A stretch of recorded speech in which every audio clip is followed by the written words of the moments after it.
The worst thing you can do after a breakup is show up to the club with a downgrade. Ooh. What is this club you speak of? Or a breakup. I know you all are happily married men, but am I right? Like, y'all know, like, you go through a breakup, then you show up to the bar, and your new isn't as good as your old was, and everybody's just looking at you like, that's that. Look, I know she was using that as an analogy, but goddamn if it ain't the truth. It's the truth and you know it. I've experienced it myself. Although I experienced it through some trickery, I experienced it myself. So let me tell you a little story. As some of you know, I got married at 19. And from 19, I got married at 19. I was married for 17 years. So when I got divorced around 36 years old, I had the mentality that on a whole, in order for me to get married again, on a whole, she had to be better than what I left. Because otherwise it didn't make any sense to me. And hopefully it doesn't make any sense to you. Because here's the deal. I got married, and well, the second time I got married, she presented herself for an entire year to mentally, emotionally, and most importantly, sexually, and fun-loving, and fun, adventurously, be better than what I left.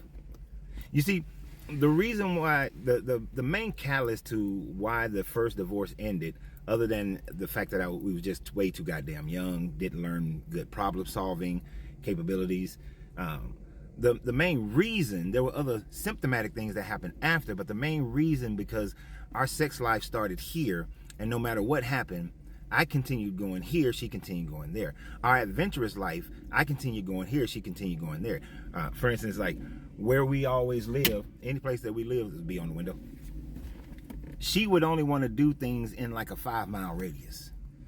Go on vacation a couple times a year, but in general, on the day-to-day, the week-to-week, 5-mile radius. 5-mile radius.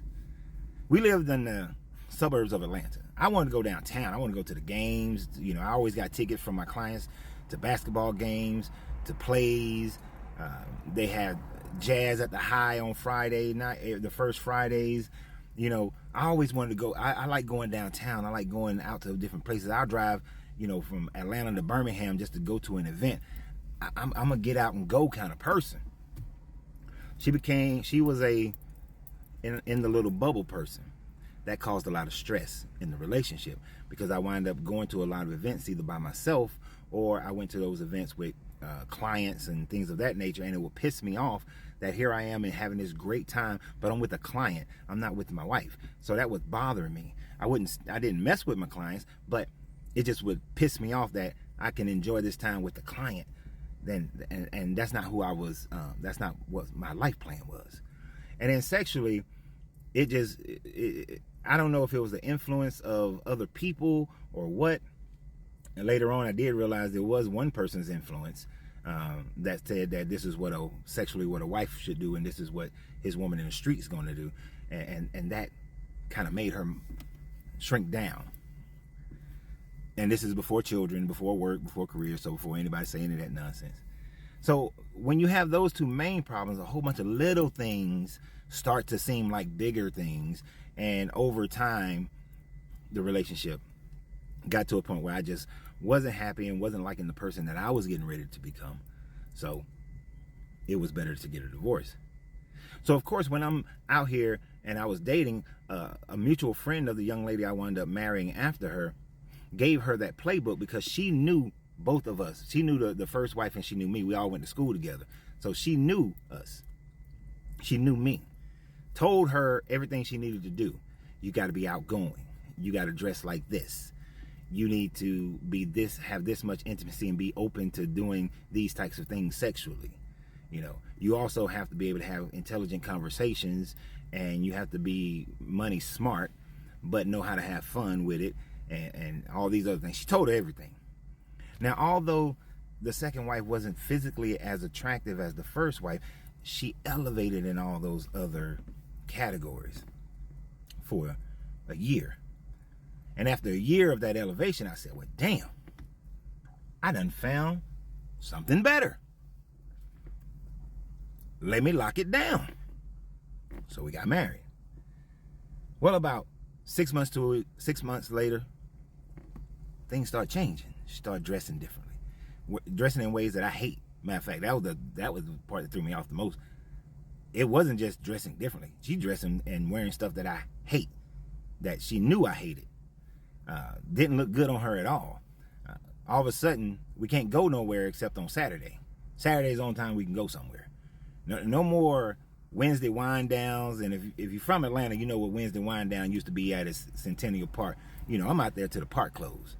You know, on a Wednesday night. No more Wednesday wind downs. You know, no more going to events throughout the week. No more Cats Cafe. No more Local Lunas. No more of those. You know, going to the little Latin dance classes. No more of that. And then the sex started going down. And all of a sudden, it went from 5-6 times a week down to 1 or 2 times a week. And then it started getting boring, plain. And then I came to realize that her level of intelligence wasn't high enough for us to have an intelligent conversation without her getting angry. So now I'm looking at it saying, well, you got about the same amount of going out adventurousness as I had before. Sexually, you're about the same. Mentally, though, you're below. Well, intelligent-wise, you're below. Bearing of controlling your emotions, you're below. And physically, you're below.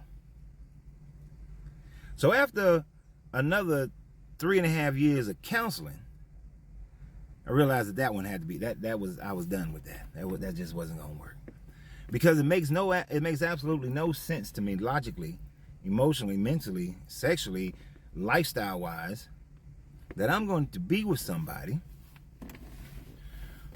who is a downgrade from what I left the first time. And a lot of y'all are in situations where you know that's the truth. You know that right now you are in a downgrade from what you used to have.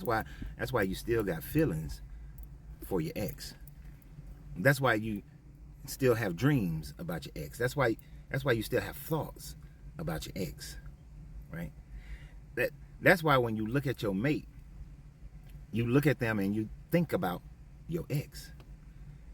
You see, if you still think about your ex when you look at your spouse, that joke is a downgrade. They're a downgrade. And you should not be with a downgrade. If the best you've ever received is here, in order for somebody to be with you, they need to be here. So, tell me what you guys think. Are you with a downgrade? Should you even bother with a downgrade? If you're with a downgrade and they don't want to upgrade, you might need to upgrade. So y'all have a great day, and always remember, you have to free yourself to be yourself, because your greatness is non-negotiable. Good journey, good vibrations.